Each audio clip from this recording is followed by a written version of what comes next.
back to the social media derby. For those of you watching on YouTube, please subscribe to the channel, like the video and share it if you can. And as always, if you have any comments or you want to discuss anything that we're talking about, please leave a comment down below. For those of you listening on Spotify, Apple, or any other podcasting platform, as always, please follow and give us a 5-star review if you can. It really helps us get more people's eyes and ears, I guess, onto the show. But let's get into your games then, because I've had enough of my cry fest. We'll do this really quickly because we're into the boring section, aren't we? We've got through all the juicy stuff in that first 40 minutes. We're into the snooze fest. But you guys played Luton. I think it was it on Tuesday? I think it was on Tuesday. Early one. Or maybe it was Wednesday. But you played them early doors. Very routine. I'll say that. Like when we go through the events of the game, Odegaard scores a really good goal. He kind of has this weird like slice finish, but it seems on purpose. And the goalie has no chance. And then second goal goes in pretty swiftly after that. Hashioka scores an own goal. Sorry for that, my Japanese brother, but he actually had a decent game, but there's nothing he can do. And that wasn't anything he can do about that goal anyway. Nah, Nelson was going to tap it in anyway, so it was going in off him or Nelson, so it makes no difference. But kind of rest of the game's routine. Close it out 2-0. Rested players, which we'll get onto now. No Rice. Saka wasn't even in the squad. Were you happy with that decision to kind of rest the players, or were you a bit worried when you saw the lineup go out? I mean, I'm very happy with it because I've said it the whole time this season, right? Especially about Saka. We're running the guy into the ground, right? And you're seeing, I know everyone's making jokes like, oh, every time he has a bad performance, he limps off. You lot can all fuck off, by the way. Yeah, you can all do one because that is absolutely he's faking it, by the way. But I mean, like, it's nice to see him actually get a rest, and it's actually nice to see like us do this and it not just become an absolute flop, right? Because when we've done it previously, not necessarily we've done it against the wrong teams, but we've done it against teams and then they've suddenly turned up and battered us. So from my point of view, this is what a title winning team needs to do. And I'm not saying we're going to win the title. I'm just saying if you want to be at Man City's level, if you want to be at Liverpool level, right, they rotate players, right? Both of them, not just for injury's sake. They rotate players constantly, and they still manage to get wins. And if we can't go to Luton Town, who are a very good team, I understand, but are battling relegation, and we can't rotate a couple of players at home and win, then we got serious problems, and we don't even deserve to win the league or be in the race for that, right? That is Aston Villa, Brighton, Man United behaviour right there. We don't need to be in that conversation, right? So from my point of view, it is exactly what needs to happen. It's a routine victory. It's what you need to do if you want to be a very good team in this league. And from my point of view as well, Reece Nelson, Trossard, Smith Rowe and Partey are not a bad rotation, right? Reece Nelson looks exciting every time he gets on the pitch. Trossard, my God, you know what? Bum all eyes, I love you, mate, because you've come into this team, not made a big stink out of the fact that you're not playing every single game, right? Off of a very good season for Brighton, right? We all got to remember he was one of Brighton's best players at that time when he left, right? Right. And he's come in and not said, oh, I want to play every game, and not made a big fuss about it. And every single time he comes in, he has an effect, right? I'm thinking in my head a couple of games where he's been wasteful on the ball and really from a defensive standpoint has annoyed me a little bit because he gives the ball away in really stupid areas and then we end up losing or a goal gets scored, right? But on the ball, my man is solid, right? He's pacey. That you saw it, right? Like I think it was in the Brighton game, right? We'll talk about it a little bit later. Mate, he's got the pace and he's got the finish and he's got the composure to do what he needs to do. So I'm happy to see him in there. ESR, you've got a song for a reason. You've come in, you've done a beautiful job there, right? Like that Hashioka goal, it's ESR. He's the one that forces that in there, puts a ball into a really dangerous area, and really Hashioka has no other option. And to see him get like all of the applause that he got from the fans when he came off in the 85th minute, it's just beautiful for me to see, because I thought, honestly, his time was over. I thought, really, his time was over. And I know we'll talk about it a little bit later, but Partey as well, you know, Chargy, I know you're probably going to have to leave us, and probably rightfully so, but you're not a bad player. You still got a bit of life left in you, and you're not a bad backup to Rice and Georgina. Exactly, yeah. It might. Well, I'm not even going to comment on that, right? But anyway, it's good to see all of them get minutes, because they, you know, obviously I think Trossard out of the four of them has got the most minutes so far this season. So this is what we need to do. It's what I expect to see. And I mean, let's move on, because outside of that game stank. Yeah, no. Well, I mean, it wasn't the most entertaining game, but we kind of called it. We talked about it. I said you're going to rotate players in that game. It's not going to be the most fluent performance, but I reckon you'll get the job done. But it won't be like a Tonkin. But in the end, you kind of got closer to the score. We'll talk about the predictions a bit later. But yeah, it was a good performance, man. And I agree. Smith Rowe, love him. I don't know why I love your players, but I really like Smith Rowe. And I don't really want him to leave. But I do want. I hope Arteta plays him more. I think he could. Yeah. He should be in and around the England squad if he does, because I think he's got talent, and he's very effective in the final third. I'll put it this way: he doesn't do all the flicks and tricks and shit that other players in your team might do, or the ones that everyone raves about in world football. But when it comes to impacting the final third, scoring and setting up goals, he's there, man. And when he's in form, he can have a really good impact. So yeah, big up Smith Rowe, man. I've got a lot of time for him. Let's go on to the next game then. You talked about it a little bit just now. 3-0 away at the Amex. I'll run through the quick kind of big events in the game. Saka scores the first goal from a penalty spot. We'll talk about this in a minute. Jesus wins the penalty off a Tariq Lamptey foul. Havertz then scores a second with a real striker's finish, to be honest. Something that we haven't seen too much from Havertz on. So we'll also chat on that in a little bit. And then Trossard wraps it up with a weird kind of was it in the last 10 minutes or something? Like kind of counter-attacking, un-Arsenal-like goal where you suddenly spring on a team and he's like one-on-one with the goalie with one pass. And does pretty well to score like a little dinky finish. He kind of does this weird celebration as well, considering he's going back to his old team. I don't know if there's is there love lost? I can't remember. I think he was beefing. He got booed, wasn't he, when he left? Yeah, and he also got booed quite a bit when he came on. So, all right, so that's like Mount at Chelsea, when they're being all harsh on him. So fair enough. You can celebrate those, I think. So yeah, you get the win 3-0. Very comprehensive display, man. I have to be honest. You guys played really well. But let's get on to the penalty decision, since this is like the episode of pens. Why not let's get on to one on your side. You kind of alluded to it earlier. This one was a bit different than the Man United ones, because Lamptey does technically touch the ball. Is it first before he touches Jesus? I'm not sure. It's kind of like at the same time. He slices the ball and then takes out Jesus, yeah. So do you think that was a fair decision to give the pen, or you kind of talked about it earlier? Like there's a bit of criteria that you might want to use. You think it's a fair pen, to give? Yeah, and I think the critical point about this pen is he didn't dispossess the man properly. Like if he had got the ball and smashed it out for a corner and took out Jesus in the process, I don't think we'd be talking about this. I think it would have gone out for a corner, and maybe the ref might have had a word with Lamptey and said, you know what, settle yourself down. You don't need to be like wiping him out like that.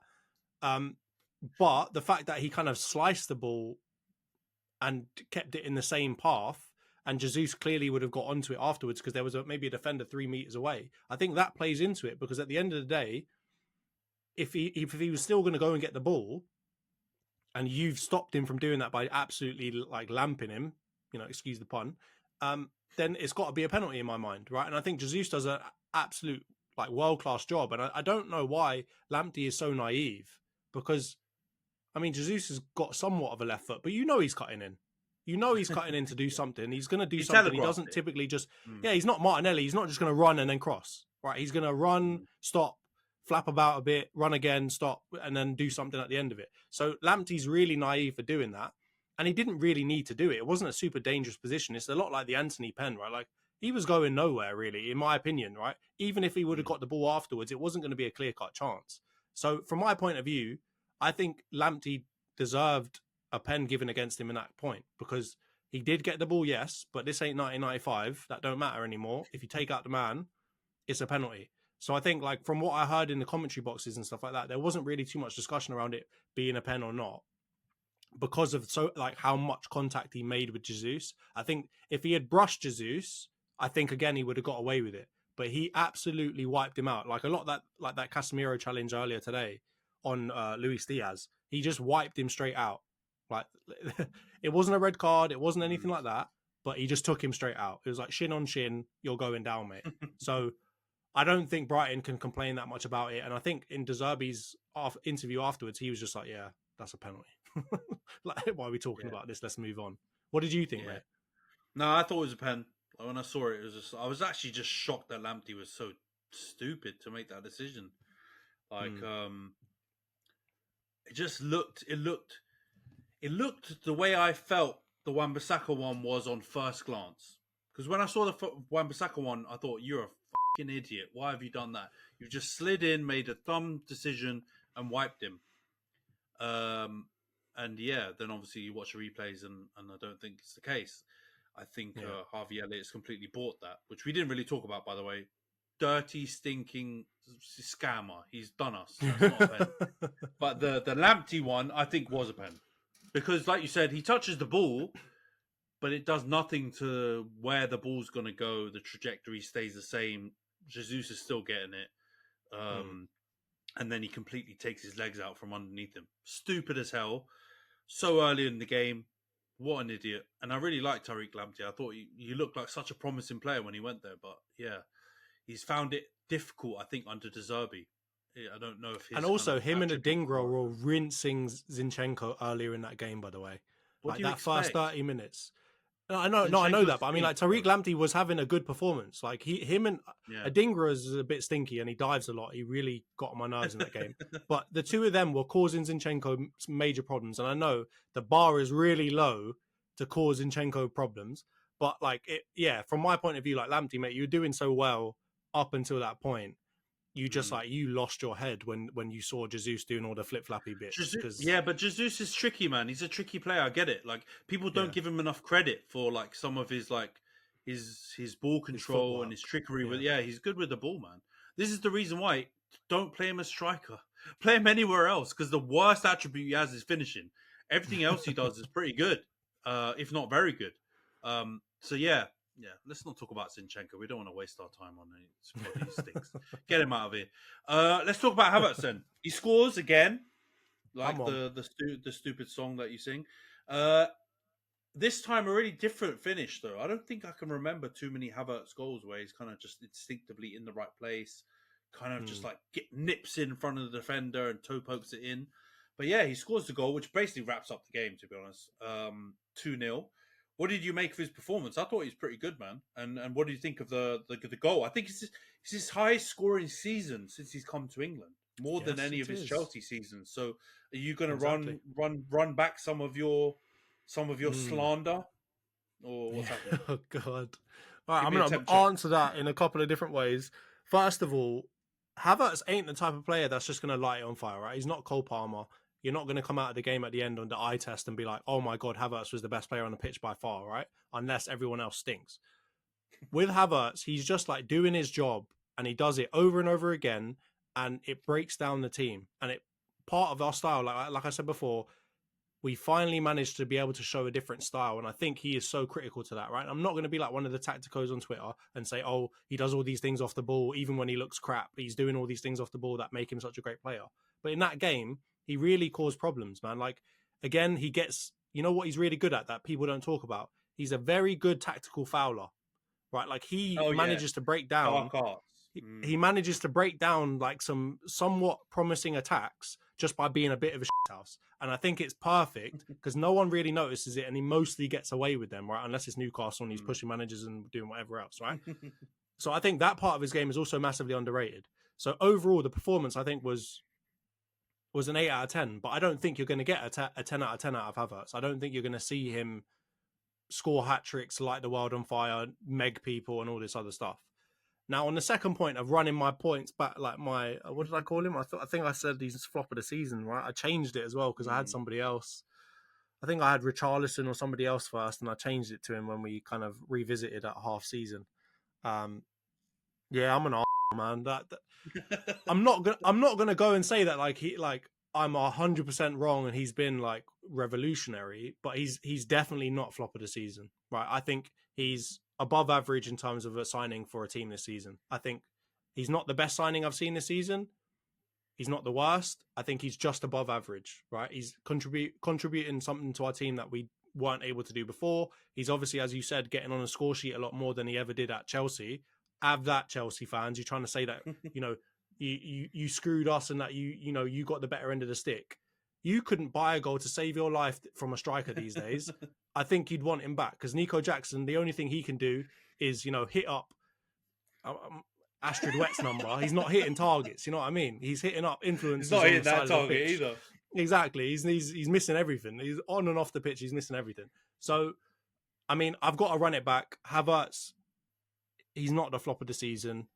I don't think he deserved that from me. And as an Arsenal fan, I shouldn't be doing that to him. But I'm going to blame Arteta for that because at the beginning, I was just like, what are you doing, bro? Disgracia. I know, it's disgracia. I'm deflecting like no one's business out here. I'm Neo from Matrix. But like Arteta, you should have explained it better, man. Just give us a heads up. Send out a press release or something. Just let people get on side because you left him to the wolves. That lone donkey just left to the wolves. So yeah. But no, I hear you. Though. I'm sorry, Havertz, man. I'm sorry. No, I hear you though. He's one of those players. He's gonna need to convert the masses. He's not a flashy player. He's someone that you need to give time.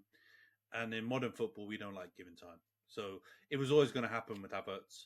The fee stuff we should try and get rid of. I'm not saying that because we spent a lot of money on a lot of players, but it's just generally, it's not really fair because that's the business side of things. That's down to the clubs haggling and whatever and the contract situations or whatever, Like, it's not realistic to think that people actually believe spending 105 million on Rice. And he's amazing. I'm not saying he's not. But 105 million is crazy for a DM. We all know that. But now you guys are saying we could have chucked another 20 million, right, to West Ham because of how good he is. So it shouldn't hold as much weight in the discussion about whether a player is worth it or not. It's like, my biggest bugbear is talking about Pogba. Because people always bring that stuff up. And he was a very good player. Like, was he world class? Was he the player that we thought we'd get? No. But when people throw in the price tag and all that kind of stuff, I'm like, come on, guys, give me a break, And I think with Havertz, he also got unfairly tarnished with that by rival fans, definitely by your fans as well. And now you're seeing he can be a useful player for you, like you were hoping, and you just got to use him the right way, and things will be all right. But let's get on to kind of, the news that we haven't talked about yet, or kind of the stuff that's happened off the back of these results. You guys are top. And you're top on goal difference, but, we're so late in the season that it's not just like joint top. I've heard some shameless Liverpool fans say joint top before, and we'll leave that to them. But you're not joint top. You're ahead, and your goal difference by about 10 or 11 or something like that. It's quite a substantial one. So it's basically an extra point, So what do you think now? Now that you're top, do you guys do you feel more confident? Do you feel like you can see it through? Because now it is in your hands again, right? Like now that this game week has gone the way it is, what's your general feel of the title race? Yeah, I mean, like I've got to start with the graphic that I saw earlier. They were talking about in the studio, and I think they had Arsenal still. I think the bookies still have Arsenal as the third favourite. They've got us at like 29%, Liverpool at 31%, and then Man City at 40% still, even the fact that they're in third. And I'm not going to go quite as far as that. I'm not going to say that we're like third favourites. I do think, from my point of view, we've still got the hardest run in. And I saw some shameless Liverpool fans trying to say because they've got 3 games in a short period that their run in is the hardest. No. Give me a break.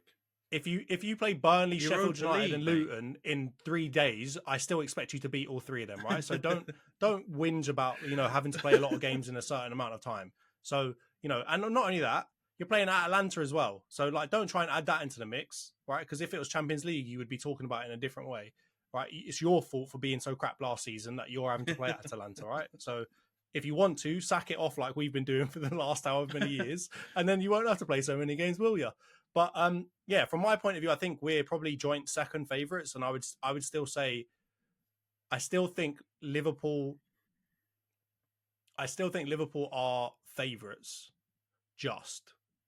And the reason why I say that is because of the fact that they've got the easiest run in, and they've still got the added factor of Klopp leaving. which I don't think any other team has, that like emotional factor to contribute to all of their games, right? I know that they've got a lot of injuries and this, that, and the other, but Salah's back in. They've got, they're talking about McAllister being signed in the season. So don't come chatting to me about all this other stuff about your team ain't good enough, or you haven't got these players and that players and whatever else. You've still got the best centre-back in the Premier League era. You've still got the best goalkeeper in the Premier League era, and these are their words, not mine. And you've still got Salah, who you're saying is probably up there with the likes of Henry, etc., in terms of being one of the best attackers in the Premier League. You've got all three of them, and you've got apparently the signing of the season now. So don't go bottling it now and saying, oh, it's because of the run-in and because of this and because of that. Mate, you got given a penalty today. You could have lost 3 points. So relax yourselves. So from my point of view, Liverpool's still top. I think we still have a really hard run-in. And to be honest with you, the games that worry me most is really just like the Tottenham game. That's the one that's really, really worrying me. The other games, I'm not saying that they're easy games, but I think they're winnable games. But that Tottenham game away, I'm not liking the look of that, because Tottenham, while they're not maybe firing as they were in the beginning of the season, they're going to be so up for that.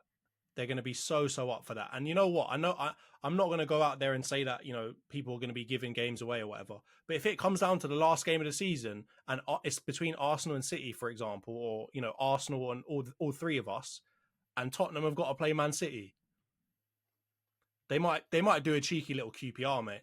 They might do a cheeky little QPR. They might do like a West Ham, Man United type thing, and just let them have it, because yeah, the hatred that they've got for us. What I heard recently about Daniel Levy, and I'm not going to get off like subject too much, but I heard that like he literally bought cranes when they were building their new stadium because he couldn't find a crane that wasn't red. He bought cranes and painted them blue. And there's nothing in that stadium that's allowed to be red. So that is the level of hatred that we're working with here. And I share the same hatred for them. But man, that worries me, because we've got to play them and then they've got to play both Liverpool and Man City. So they have a massive effect on this.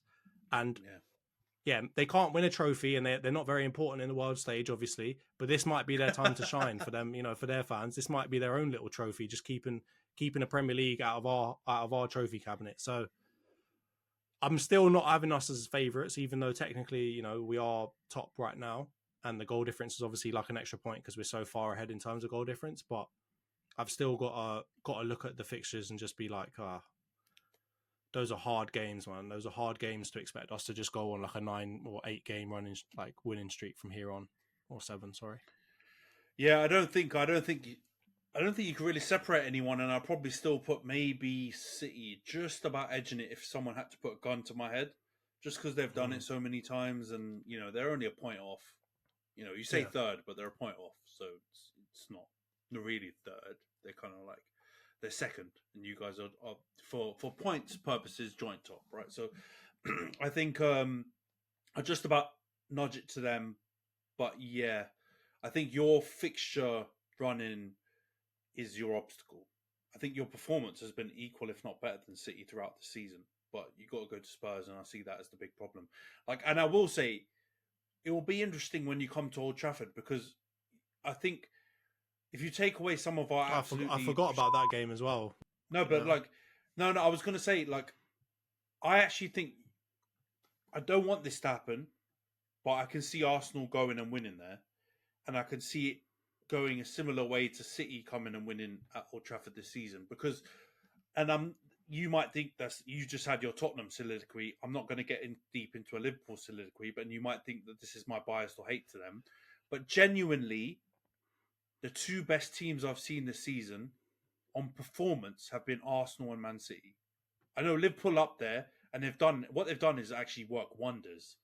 And the amount of winning goals in the last few minutes is crazy. Saved so their many season, comebacks, basically, man. right? So many. But their performances have not matched that, and I was not moved by how they played. So I'm not going to buy into the Sky Liverpool love fest that was on commentary and everything throughout the game.